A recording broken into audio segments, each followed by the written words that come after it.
Hi, welcome to MMA Live TV. In this week's episode of the MMA Roundup, we will be going through, the latest activities by Jon Jones. I think that's all the MMA world is talking about at the moment. Before I forget, guys, please like and subscribe to the channel. Your support is much appreciated. Look, it's hard being a Jon Jones fan. And let me preface this by saying that, talking about this doesn't necessarily give me a lot of joy because it's not that. Uh, it's hard. Sorry, it is hard. It's not that we enjoy seeing athletes in circumstances and in situations like this. So I'm gonna rattle out a couple of things: hit and run, DUI, violation of probation, doping violations.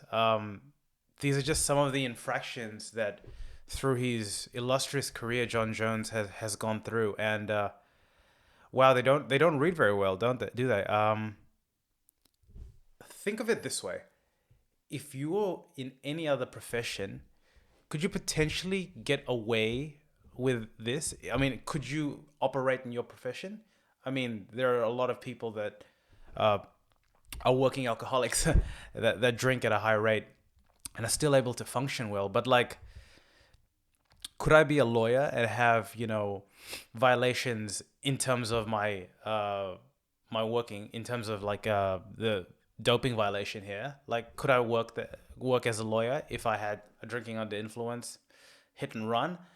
Jon Jones is almost like a cat in that he has 9 lives, and the only, one would say that the only reason the UFC has been as lenient as it has is because, interwoven between all these things is a genius, an MMA genius, and really an individual that's been blessed with some of the biggest gifts from a physical perspective, talking about his reach, and some amazing fight IQ, and really a pioneer of the sport in terms of greatness and pound for pound greatness. So look, let's talk about what happened exactly.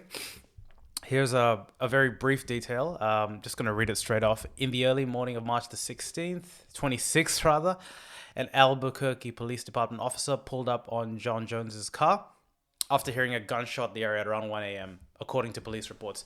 So initially, this was sparked by the police hearing gunshots around the area. The officer found a quarter-full open bottle of alcohol in the car. Doesn't look good so far. The reporter also found a loaded handgun beneath the driver's seat and a spent bullet casing in and around the vehicle, according to the report. Jones was given multiple field tests, including balancing, counting, and reciting the alphabet. It obviously didn't go too well. If you've seen some of the videos, I don't necessarily want to put a link about that, but it's all over the internet. Let's just say he didn't pass. He struggled mightily. He then blamed being a UFC fighter, citing he gets punched in the head for a living. And I think this is an interesting point. Let's come back on this later.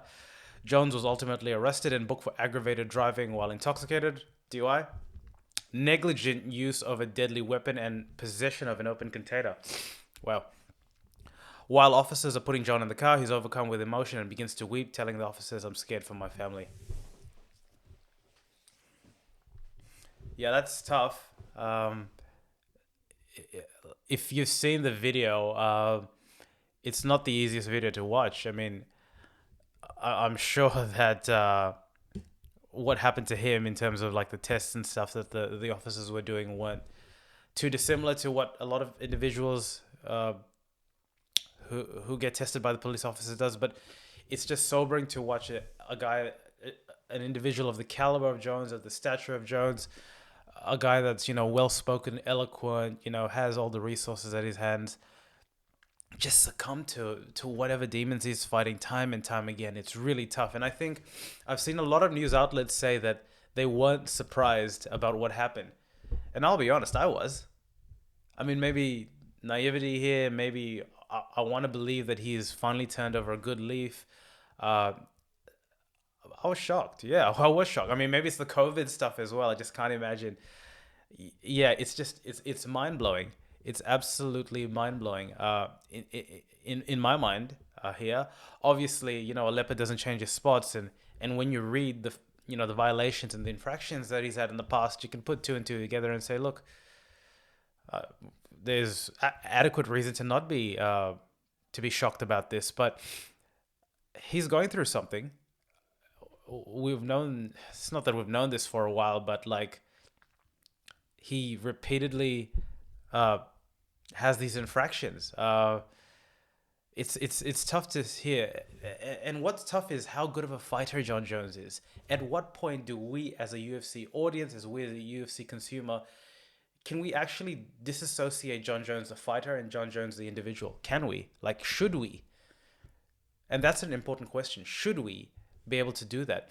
As entertainers, when Chris Brown had that incident with Rihanna, there was a lot of backlash. Initially, there was a lot of backlash. And for the longest time, there still was that backlash. And there still is that level of of just distrust by the audience that he'll potentially never get back. Time heals all wounds, yes, but the frequency in which Jon Jones is testing this theory is not boding very well for him. It's tough. It's tough. You want to love him because he's a great fighter. You want to love him because people love to fight, support winners. He's a good character. He's a relatively entertaining fighting style as a stand-up fighter. I mean, he came up the ranks. He shot through the ranks, beating Machida, Shogun, Rampage, Rashad, Gustafsson. Wow. Like, I think of all the really, of all the dominant reigns there. I mean, Demetrius Johnson obviously had a strong reign as well. Anderson Silva had a strong reign. But honestly, I don't think you could touch the Brian Beda. Like, at that time, that was a massive fight. I don't think you can touch the quality of opponents that Jon Jones has. Like, from a fighting perspective, he's there. But at what point do you go back and say, after his career is all over, look, this was all good, but equally as devastating as the TKOs, the knockouts, the submissions, the finishes, well, the fact that you constantly had drinking under influences, you had a hit and run. We don't know if you were on the gear in half of these fights by the look of it. Like, there's just the limit there. And look, fighting is fighting. It's not rocket science. But like, if this was another league, the NBA, the NFL, a rugby league, a football league, would this be tolerated? Obviously, it's a different caliber and a different sort of individual that permeates into mixed martial arts that loves it. But can we tolerate this? Can we? Can I? I don't know. I don't know. I think I think here's one thing to note: that the leadership from the sports governor, Dana White in this case, president, or the league, almost sets the tone of what we as consumers will take. And I know that's a interesting sort of statement, but it's happened in the fact that Jon Jones has had these violations, doping violations. He's had a couple of drinking under influences. Sure, in the background there must be some interesting conversations between him and Dana White, but for the most part, Dana has sheltered him. And for the most part, after a couple of fights and a couple of UFC promotions, we're able to look past it. That's facts. That is a fact. So it's tough. It's a tough one, and I think he's at the end of those 9 lives. To be honest, I'm really intrigued to see what the UFC does to him.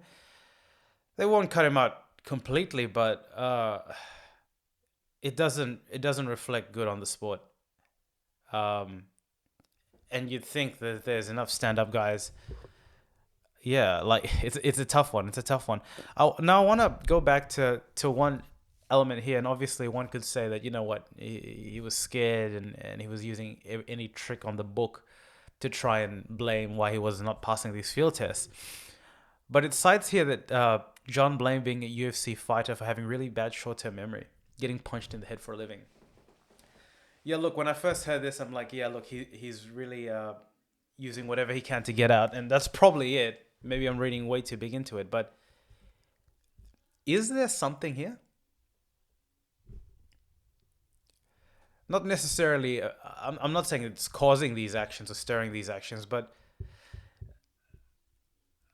is the weight of being undefeated, a champion, just getting too much for Jones?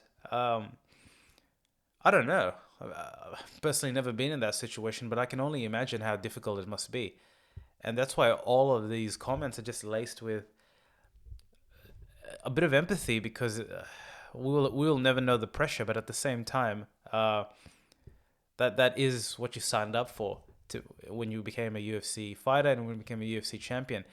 It's tough. I mean, George St. Pierre had a very, similar. He had a hiatus from the game, indefinite, still is. He's enjoying the good life, citing that he doesn't necessarily enjoy this fighting life. He enjoys the competition of it, but doesn't necessarily enjoy getting punched in the noggin. Yeah, it's interesting. It's so interesting. Yeah, yeah. It just dawned to me that when we think of fighters, their personal lives and their stories are very much forged in their character and are very much the reason why we love fighters. Conor McGregor could potentially lose every fight from now on that he has, and there'd still be a folklore about him because of his come up, because of his talking. Jorge Masvidal is doing very similar. Uh, and it just leads me to believe that these narratives for Jon, unfortunately, are going to follow him. Whether he likes it or not, they are going to follow him. And that sucks. That really sucks for him as a champion, because he amassed a run and is still going for a run. And he could potentially be, I mean, that fight against Matt Hamill, he did lose. He could potentially be one of the few, if not the only undefeated UFC fighters when all is said and done. But everything will be interlaced with all these personal demons. And I really hope he gets the help he's after, because Jon Jones, as a fighter, is an amazing individual. From a personal life perspective, he's made and is consistently making these lapses in judgment and risk management, and needs some help. But yeah, he needs some help. And I think I'm very intrigued to see what the UFC brass agrees to do here. I think they need strong leadership is needed in times like this. And if a guy is constantly slipping up and you're constantly giving a couple of lives just because he is the person that he is, it doesn't look good. Um, yeah, like it's very interesting what happens, and obviously with the COVID sort of situation happening, yeah, uh, people are gonna pay a little bit more attention here just because the news is a bit slow, and obviously in Twitter, it's been a field day. The boy Israel Adesanya's come out with the knives. Dominic Reyes also had something to say. Interestingly enough, Thiago Santos reckons that him versus Reyes for the light heavyweight championship. It's not the worst idea if Jon Jones gets vacant. If Jon Jones has to take an indefinite leave here. But wow, it's interesting times. Look, that's my thoughts on the current situation for Jones. He should bounce back, but I think he should take some time to think about it. What do you think, guys? Leave some comments below. Please subscribe to the channel, like the channel, give us some love. Chat soon.